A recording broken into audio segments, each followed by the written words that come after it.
ከቦሌ በ5 ደቂቃ ርቀት ላይ በምትገኘው በቦሌ ቡልቡላ በፍሎር 1 ቤት ብቻ የያዙ G+3 ኮምፓውንድ አፓርትመንቶችን ከአልቴራ ሪል ስቴት ባለ 2 መኝታና ባለ 3 መኝታ የቤት አማራጮች ሲሆኑ በፉሊ ፊኒሽድም የሚረከቡ ናቸው። ባለ 2 መኝታ ግራውንድ ላይ 110 ካሬ በ14.4 ሚሊዮን ብር ሙሉ ክፍያና በ4.4 ሚሊዮን ብር ቅድመ ክፍያ፣ ባለ 3 መኝታ ደግሞ 130 ካሬ በ16.6 ሚሊዮን ብር ሙሉ ክፍያና በ5 ሚሊዮን ብር ቅድመ ክፍያ ያቀረብላችሁ ሲሆን እነዚህም ቤቶች ወደ ላይ G+3 ፎቅ ብቻ ሲሆኑ ግንባታቸውም 80% የደረሱና በአንድ ዓመትም የሚረከቡ ናቸው። በውስጡም የልጆች መጫወቻ፣ ግሪን ኤሪያ፣ ከርሰ ምድር ውሃና በቂ ፓርኪንግ ያላቸው ሲሆኑ ስለ ታማኝነታችን ደግሞ ከዚህ ቀደም ያስረከብናቸው ቤቶች ምስክሮቻችን ናቸው። የቀሩንም ቤቶች ውሱን ስለሆኑ ፈጥነው ይደውሉልን።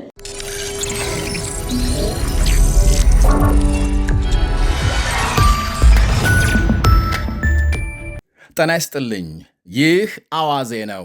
የዕለቱን ዋና ዋና ጉዳዮች እንመለከታለን። በላይ በቀለ ነኝ። የቱርክ ፕሬዝዳንት ራሲብ ጣይብ ኤርዶዋን የእስራኤልን መንግሥት በጦርነትና በባሩድ ሽታም የናወዘ በማለት መሳደባቸው ተነገረ። ፕሬዝዳንቱ ከፓኪስታን ጠቅላይ ሚኒስትር ጋር በሰጡት ጋዜጣዊ መግለጫ የእስራኤል መንግሥት በቀጠናው ጦርነት በማስቀጠል ሕልውናውን ማረጋገጥ ይፈልጋል ሲሉ ከሰዋል። የጦርነት ሱስ የተጠናወተው በመሆኑ በሊባኖስና ሶሪያ ዘመቻም አጠናክሮ ቀጥሏል በማለት ኤርዶዋን አክለዋል። የቱርክ መሪ ከቅርብ ጊዜ ወዲህ አጠናክረው ለቀጠሉት በእስራኤል ላይ የጠላትነት ትርክት ጠቅላይ ሚኒስትር ቤንያሚን ኔታንያሁ በዚህ ሳምንት በአንድ መግለጫቸው ላይ ኤርዶዋንን ረጋ በል የሚል ቃል ብልጭ አድርገዋል። የሩሲያ ሁለተኛ ታላቅ ከተማ ሴንት ፒተርስበርግ በዩክሬን የድሮን ጥቃት ክፉኛ መንደዷ ተነገረ።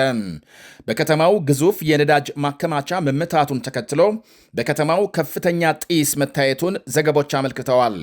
የዩክሬን ፕሬዝዳንት ቭላዲሚር ዜሌንስኪ በጥቃቱ የተመታው የነዳጅ ጣቢያም ለሩሲያ ዘመቻ የገንዘብ ምንጭ የሆነ ቁልፍ መሠረተ ልማት መሆኑን ጠቅሰዋል። እንዲሁም የሩሲያ ዋነኛ የባህር ኃይል ጣቢያ መመታቱንም ዜሌንስኪ ገልጸዋል።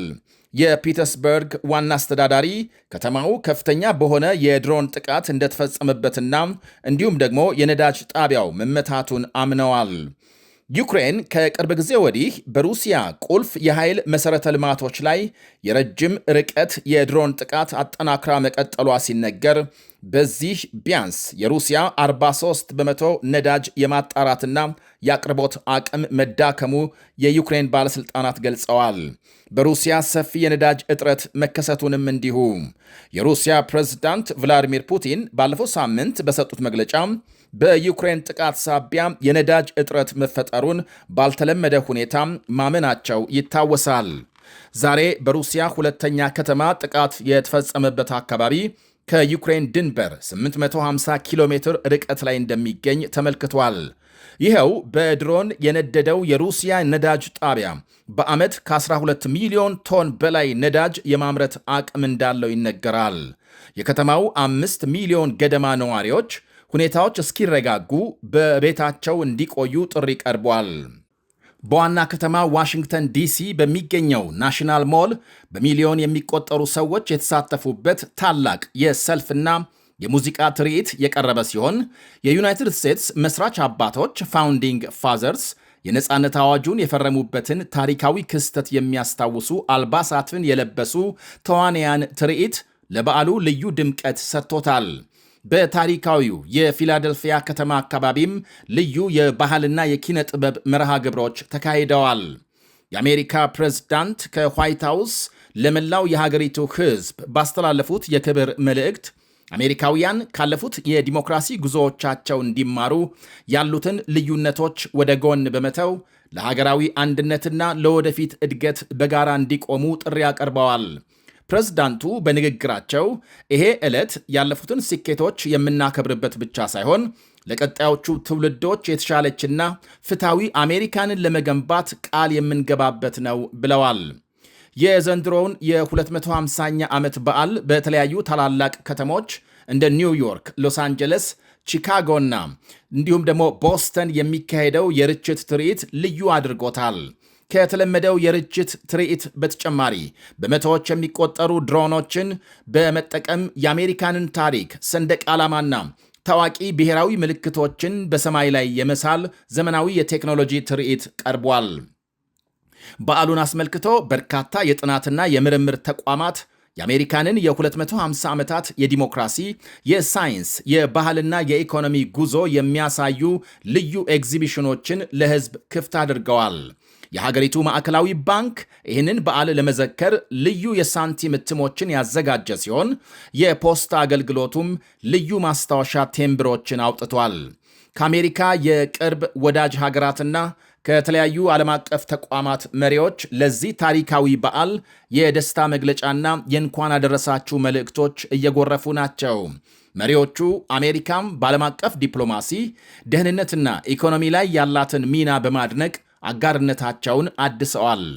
የአሜሪካ የ250ኛ ዓመት የነጻነት በዓል ሀገሪቱ ካለፈችባቸው ታሪካዊ ውጣ ውረዶች አንጻር ራሷን የምትገመግምበት፣ ስኬቶቿን የምታከብርበትና የዲሞክራሲ እሴቶቿን የምታድስበት ታላቅ ብሔራዊ ክስተት ሆኖ እየተከበረ ይገኛል።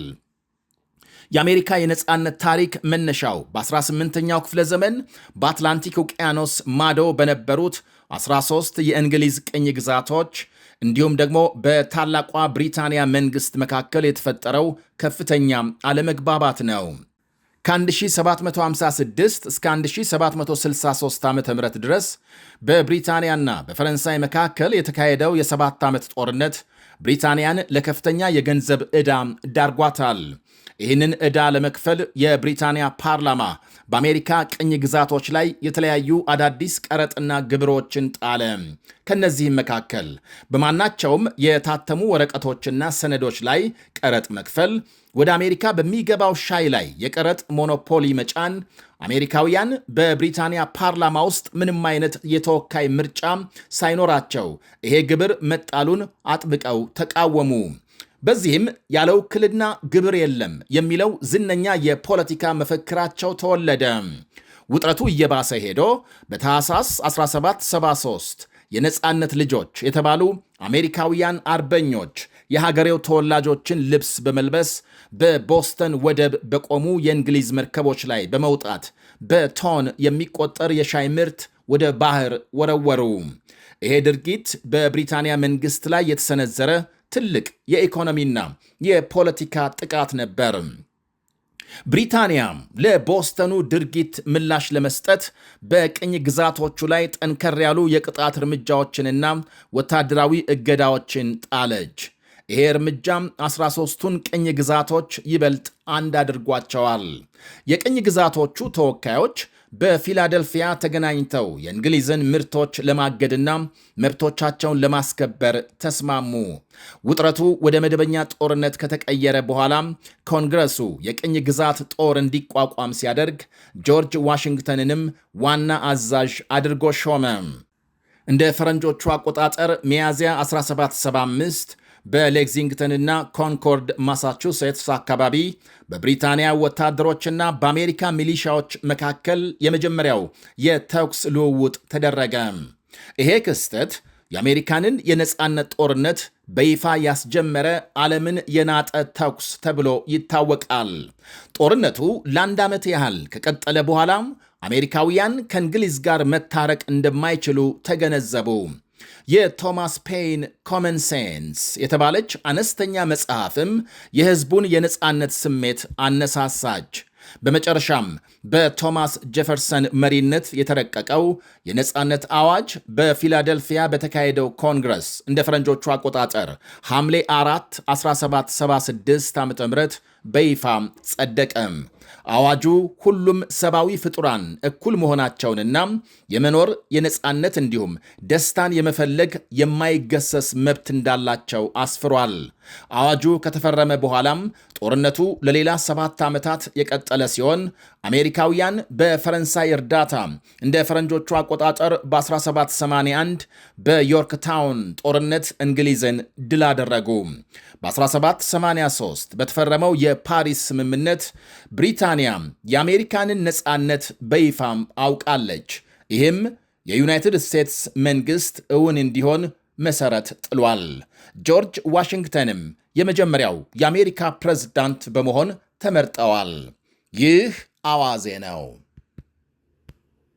ከቦሌ በ5 ደቂቃ ርቀት ላይ በምትገኘው በቦሌ ቡልቡላ በፍሎር 1 ቤት ብቻ የያዙ G+3 ኮምፓውንድ አፓርትመንቶችን ከአልቴራ ሪል ስቴት ባለ 2 መኝታና ባለ 3 መኝታ የቤት አማራጮች ሲሆኑ በፉሊ ፊኒሽድም የሚረከቡ ናቸው። ባለ 2 መኝታ ግራውንድ ላይ 110 ካሬ በ14.4 ሚሊዮን ብር ሙሉ ክፍያና በ4.4 ሚሊዮን ብር ቅድመ ክፍያ፣ ባለ 3 መኝታ ደግሞ 130 ካሬ በ16.6 ሚሊዮን ብር ሙሉ ክፍያና በ5 ሚሊዮን ብር ቅድመ ክፍያ ያቀረብላችሁ ሲሆን እነዚህም ቤቶች ወደ ላይ G+3 ፎቅ ብቻ ሲሆኑ ግንባታቸውም 80% የደረሱና በአንድ ዓመትም የሚረከቡ ናቸው። በውስጡም የልጆች መጫወቻ፣ ግሪን ኤሪያ፣ ከርሰ ምድር ውሃና በቂ ፓርኪንግ ያላቸው ሲሆኑ ስለ ታማኝነታችን ደግሞ ከዚህ ቀደም ያስረከብናቸው ቤቶች ምስክሮቻችን ናቸው። የቀሩንም ቤቶች ውሱን ስለሆኑ ፈጥነው ይደውሉልን።